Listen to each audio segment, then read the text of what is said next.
네, 저희 준비한 제주신문 전에 한 두 가지만 간단하게 좀 확인하겠습니다. 아까 앞에 저희 측 주신문에서 그 2023년에 국정원하고 그 3개 기관 합동으로 보안 점검할 때요. 네. 그때 선관위에서 제공한 게 전산 장비가 전체 개수가 6,400여 대였고, 근데 이 중에 개인 PC가 6,000여 대라고 하셨지 않습니까? 네. 그렇습니까? 그러면 그 나머지 400여 대는 서버라고 보면 되는 겁니까? 그 지금 이런 소송 과정에서 사실은 이게 다 이게 대비 그 비밀 사항이에요. 서버 개수라든지 이런 것들. 그래요? 그래서 뭐 이렇게 하는데 네. 지금 말씀드리는 6천여 대 그 PC라는 뜻은 저희 직원이 3,000명 정도 됩니다. 네. 그런데 직원이 사용하는 그 PC가 내부망과 망이 분리가 외부망 돼 있으니까. 두 대의 PC를 사용하니까 네. 그렇게 대충 계산을 한 겁니다. 네, 네, 알겠습니다. 그러면 실제로 국정원에서 보안 점검하면서 봤다는 그 5% 300여 대겠죠, 그러면. 그 300여 대는 개인 PC도 포함되어 있고 서버도 있지만, 포함되어 예, 있고. 서버도 포함되어 있는 겁니다. 네, 알겠습니다. 그리고 이건 뭐 선거하고는 관계없는 얘기인데 확인차 이 계엄 당일날 선관위에 여기저기 지금 저 뭐 과천청사도 그렇고 관악청사, 수원, 연수원 다 군이 들어왔지 않습니까? 그거는 저희 CCTV로 다 확인한 내용인데 확인차 여쭤보면 그 당시에 선관위에서 군 투입 요청을 한 사실은 전혀 없으시지요? 네, 없죠. 예. 네, 이상입니다. 준비한 것 이어서 묻겠습니다. 증인은 2023년 7월 25일에 사무총장으로 26일입니다. 26일에 그렇다면은 아까 주신문에 있었던 7월 3일부터 2023년입니다. 9월 22일까지의 국정원 비롯해서 3개 기관 합동으로 했던 보안 컨설팅은 결국 사무총장님이 다 하신 거네요, 증인께서. 거의 대부분. 제가 한 거는 아니죠. 아, 물론 그렇죠. 예, 계실 때 진행된 거죠. 뭐 그렇다고 예. 할 수 있습니다. 뭐 아까 그 국정원에서 증인으로 나오셨는데 이제 그분께서 말씀하신 게 원래 증인께서 사무총장이 되시기 전까지는 선관위에서 협조가 잘 안 돼가지고 점검이 잘 안 됐었는데 증인이 취임한 이후에 협조가 돼서 그때부터 점검이 시작되었다 이렇게 말씀을 하셨거든요. 네. 예. 그래서 뭐 증인께서는 당연히 다 백백히 밝히실 거니까 다 협조를 잘 하신 거잖아요, 그렇죠? 네. 예. 어차피 받기로 한 거 확실하게 그러니까요. 예, 줘야 된다고 생각했습니다. 그러니까요. 혹시 그 증인께서 사무총장으로 임명되면서 네. 피청구인으로부터 이런 보안 컨설팅에 잘 응해달라 이런 권고를 받으신 적이 있나요? 저는 피청구인과 계속적으로 제가 총장에 취임할 때서부터 그런 얘기가 있었지만 한 번도 사적으로 만나본 적이 없고 그간에 신년 그 인사할 때 신년 할애식에서 잠깐 그 뵙고 인사한 거하고 그다음에 부친당 당하셨을 때 잠깐 인사한 거 그거 두 개밖에 없고요. 일단 대통령께서도 뭐 그렇게 생각했는지 모르지만 저 입장에서는 이 선거관리 그 사무총장이라는 지위가 기본적으로 정치적으로 매우 민감한 자리 아닙니까? 그래서 공적인 사무총장의 언행 자체가 그 정치적 중립성의 시비를 불러일으키기 굉장히 좋은 자리라고 생각을 했습니다. 그래서 예. 저 스스로가 그 소위 공적인 그 사무총장이 해야 되는 업무 이외의 것은 절대 안 하겠다라는 생각을 했었고요. 아니 왜 제가 여쭤보느냐면요. 아까 주신문 하실 때 그 사무총장 임명되시면서 두 가지 소명을 갖고 시작을 하셨다. 근데 네. 그 중에 하나가 부정선거 의혹을 잘 해명하겠다라고 하는 네. 거라고 말씀을 하셔가지고 그러면은 취임 당시부터 이 부정선거 의혹을 내가 사무총장으로 가면서 이거를 해소를 하겠다라고 마음 먹으셨다는 거잖아요. 근데 그거를 그동안에 계속 네, 법조인으로 계시다가 선거 그 관리위원회에 사무총장으로 바로 임명이 되셨는데 네. 그런 생각을 바로 하실 수 있을까 싶어가지고 혹시 권고 같은 게 있었나 여쭤보는 거예요. 당시 사법연수원장을 하고 있었을 그렇죠. 때고요. 사법연수원장, 예. 그 지금 그때 그 저한테 권유를 하신 분이 지금 현재 노태학 그 위원장하고 그다음에 그 선거관리위원회 상임위원이신 분이 공교롭게 저하고 연수원 동기입니다. 다 16기. 그래서 잘 아시는 분들이에요. 아, 근데 아마 저한테 그 권유를 하시기 전에 외부적으로 외부에서 사무총장을 이제 모셔와서 이 난국을 타개해야겠다는 생각을 하셨던 것 같아요. 알겠습니다. 그런데 예, 시간이 없어요. 자꾸 죄송합니다. 나머지 분들이 전부 이렇게 응해주시지 않으니까 저한테 와서 좀 어려운 일이니까 좀 도와달라고 얘기를 하는 과정에서 그런 얘기들이 다 나오고 네. 그 알겠습니다. 예. 죄송합니다. 시간이 없어가지고요. 그 보안 컨설팅 2번 받으셨잖아요. 그렇죠. 보안 컨설팅 이후에 이행 현장 점검 2번 받으셨잖아요. 네, 그렇습니다. 그렇죠. 그리고 그때 적정성 점수가 31.5점에서 71.5점으로 향상됐다. 바로 향상된 건 아니고요. 어쨌거나 예, 22대 뭐 전까지. 쭉, 예, 그랬는데 그 피청구인은 2024년 12월 12일자 담화문에서 지난 24년 4월 총선을 앞두고도 문제 있는 부분에 대해 개선을 요구했지만 제대로 개선되었는지 알 수 없다. 네. 이렇게 말씀을 하셨거든요. 예. 근데 지금 점수가 72.5점까지 향상이 됐으면 개선이 된 거 아닌가요? 저는 됐다고 생각을 그렇죠. 했습니다. 그러면 예. 이런 개선 상황이 피청구인한테는 보고가 안 됐나요? 그러니까 선관위에서 직접적으로 대통령한테 보고할 사항은 아니고요. 누가 보고해야 되나요? 아니, 그러니까 국정원이 그 이행 점검을 했으니까 당연히 국정원에서 보고를 했다고 생각을 한 했어야 거죠. 되겠죠. 네. 예. 근데 지금 피청구인이 이렇게 담화문에서도 개선이 됐는지 알 수 없다라고 하는 걸 보면 보고가 안 된 모양이죠. 그건 모르겠습니다. 그 지금 계속 문제가 되고 있는 인천 연수구 을 선거무효 소송 그거에 관련해 가지고 여쭤볼 건데요. 요게 지금 잘 보이시나요? 요게 지금 그 선거무효 소송에서 원고 즉 민경욱 의원 전 의원 쪽에서 주장하신 내용을 간략하게 지금 요약을 해 본 겁니다. 요 보시면은 투표 단계에서 미리 투표 결과 후보자별 투표수의 대강을 확정하고 그리고 두 번째로는 그 투표 단계에서 이건 사전 투표 단계인 것 같은데요. 선관위 서버를 먼저 조작을 합니다. 그래서 사전 투표수를 부풀려야 돼요. 그리고 세 번째로 위조된 불법 사전 투표지를 다량 제조한 다음에 사전 투표함에 미리 투입을 해놔야 됩니다. 그리고 개표 단계에서는 투표지 분류기를 먼저 조작을 해야 돼요. 그리고 선관위 서버를 조작해야 되고, 그리고 그날 투표된 실물 투표지에 대해서 개표 상황표 수치랑 결과 공표 수치를 모두 조작을 해야 됩니다. 그래서 목표된 자기가 처음에 아까 투표 단계 1번에서 목표했던 수치에 근접하게 만들어야 돼요.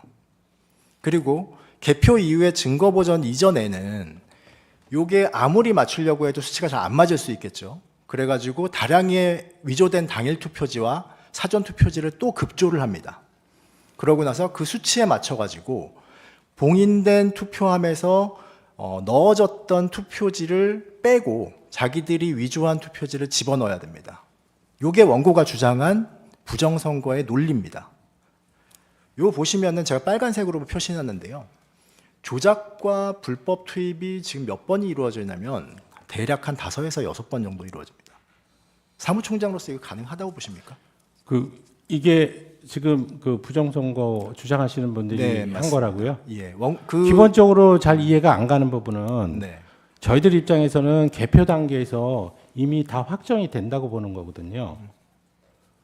그 개표 현장에서 실질적으로 실물 투표지를 가지고 분석이 다 끝나는 건데 그 전에 예를 들어서 투표 단계나 분류기를 조작하거나 뭐 하는 것은 그러니까 개표장이나 투표장에서 뭔가 어떤 조작을 하면 모를까 그 개표 상황표가 확정되는 순간 다 끝나는 건데 그 이후에 뭐를 더 어떻게 한다는 건지 잘 모르겠어요. 그러니까 불가능하다고 보시는 거죠, 결국은. 그러니까 이런 이론들이 제가 아무리 보더라도 이 이론이 성립하지를 않으니까요. 예, 그리고 지금 공직선거법에 따르면은 투표나 개표 현장에는 정당 후보자들이 선정한 참관인들이 4명에서 8명 투표소마다 들어가게 돼 있죠. 그렇게 돼 인원수요? 있습니다. 예. 네, 법상으로 참관인이 참관인 최소 4명에서 네, 최대 8명까지 규정돼 들어가게 돼 있습니다. 있습니다. 근데 이게 모든 정당과 모든 후보자가 각각 추천을 할 수가 있는 거죠. 네. 예. 그런 각각의 이해관계인들이 잔뜩 모인 곳에서 저런 투표 조작 사태가 벌어질 수 있다고 생각하십니까? 그러니까 이게 조금 저희들이 쉽게 동의 못하는 이 시나리오 구조거든요. 거기다가 그래서- 잠시만요. 거기다가 바로 이 대법원 사건에서는 그 부정투표를 주장하시는 분이 사전투표용지 일련 번호 QR 코드가 조작됐다 이런 주장도 또 하셨어요. 네. 그래가지고 사전투표지 45,565표 요거를 부정투표를 주장하시는 분이 제공한 프로그램을 이용해서 검증을 합니다. 그랬더니 그 검증 결과 선관위가 부여한 일련 번호랑 다 일치한다는 결론이 나왔어요. 그 계속 말씀드리는데 그거는 이 선거 소송을 통해서 이미 확정된 그 사실관계나 판단이에요. 네. 그런데 선관위 사무총장을 불러놓고 그런 내용에 대해서 자꾸 질문하는 게 예. 그게 무슨 의미가 있을까 싶습니다. 그러니까 여기까지만 제가 네. 부정선거에 대해서 여쭤보겠습니다. 종합해서 하나만 여쭤볼 건데요. 피청구인은 2025년 1월 15일에 자기 페이스북에다가 자필 편지를 올렸습니다. 근데 거기서도 부정선거를 주장했습니다. 그리고 이 사건에서도 답변서를 통해 가지고 부정선거 의혹을 계속해서 제기를 하고 있습니다. 심지어 그게 자기의 비상계엄 원인이라고도 합니다. 그런데 그런 주장 내용 전부 다 방금 보여드린 그 대법원 판결 사안에서 전부 다 제기된 의혹입니다. 즉 아까 증인께서 잘 말씀해 주셨듯이 전부 다 21대 총선에서 문제된 거죠. 네. 네. 그러면은 지금 증인이 사무총장으로서 치른 22대 국회의원 선거에서는 부정선거 있었나요? 저는 당연히 없었다고 생각을 합니다. 그리고 그러니까 과거에 선거관리위원회가 잘못한 점이 분명히 있어요. 지금 나타났고 그 국정원 컨설팅 과정에서도 이 서버의 보안이 취약했다는 점도 다 인정을 합니다. 그런데 22대 국선 과정을 치르면서 다 개선을 했다고 하거든요. 그렇다면 적어도 계속적으로 부정선거 시비 논란을 가져오기 위해서는 22대 국선에서도 그러면 어떤 일이 있었냐. 그 서버나 이런 부분들 보안 대책을 다 수립했는데도 불구하고 어떤 점이 부족해서 어떤 사태가 일어났고 실제적으로 CCTV 투표함 24시간 CCTV 전부 공개 조항이나 아니면 수검표 과정을 도입했음에도 불구하고 개표 과정, 투표 과정에서 어떤 문제점이 발생을 했냐. 이런 부분들이 논의가 됐으면 좋겠는데 거기까지만 일단 좀 듣겠습니다. 충분히 전달은 된 것 같고요. 그러면은 결국은 피청구인은 검증을 하고 대법원에서 감정 절차까지 진행됐던 확정 판결을 신뢰하지 않는 것처럼 보이거든요. 이게 증인께서는 30여 년간 지금 판사로 재직을 하셨잖아요. 그리고 피청구인 역시 법조인이셨고요. 그런데 이렇게 대법원 확정 판결도 믿지 못하겠다는 이런 피청구인의 주장을 어떻게 생각하시나요? 피청구인이 그런 주장을 한 적이 있나요? 네, 아까 말씀드렸다시피 1월 15일자 자기 페이스북에서 그렇게 말씀하셨습니다.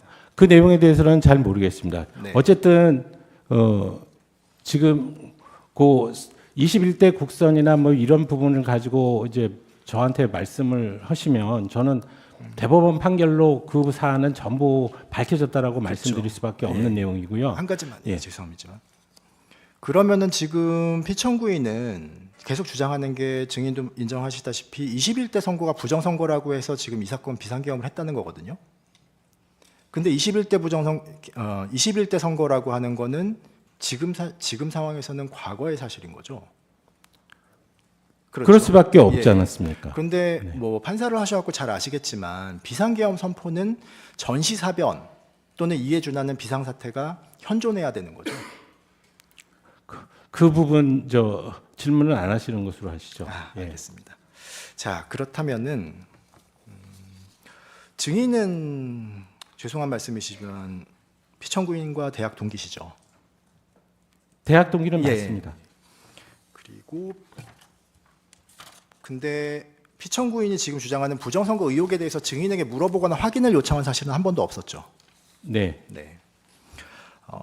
근데 증인께서는 이런 부정선거 의혹 제기에 대해서 여러 번 선관위 보도자료를 내면서 반박을 하셨죠.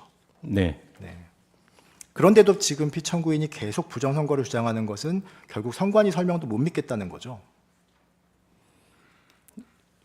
결국은 그렇게 되기는 합니다. 예. 이렇게 보면은 피청구인은 지금 국회는 반국가 단체다. 대법원도 못 믿겠다. 선관위도 못 믿겠다. 지금은 이 사건에서 헌법재판소도 못 믿겠다. 심지어 친구인 증인도 못 믿겠다. 이러는 건데 이 정도 되면 피청구인은 우리나라의 정상적인 시스템은 전부 배척하고 있는 거 아닌가요? 적절하지 않은 질문인 것 같습니다. 알겠습니다. 여기까지. 자, 그러면 지금부터 잠시만 주목해 주시기 바랍니다. 제가 구독자분들을 위해서 선물 하나를 준비했는데요. 제가 항상 여러분들께 드리는 말씀이 있습니다. 뉴스만 평소에 잘 챙겨보셔도 돈이 되고 돈을 벌 수 있다라고 말씀을 드렸는데요. 여러분들은 여기 보시는 삼성전자 뉴스를 보고 어떤 생각이 드세요? 아니면 정치인들의 뉴스, 날씨 뉴스를 보고는 어떤 생각이 드시나요? 그냥 뉴스만 보고 끝내는지 아니면 이 뉴스를 어떻게 이용할 수 있는지 이 부분을 고민하고 계시는지를 되물어보고 싶습니다. 그 이유가 뭐냐 하면 제가 지난번에 여러분들께 뭐라고 말씀을 드렸었죠?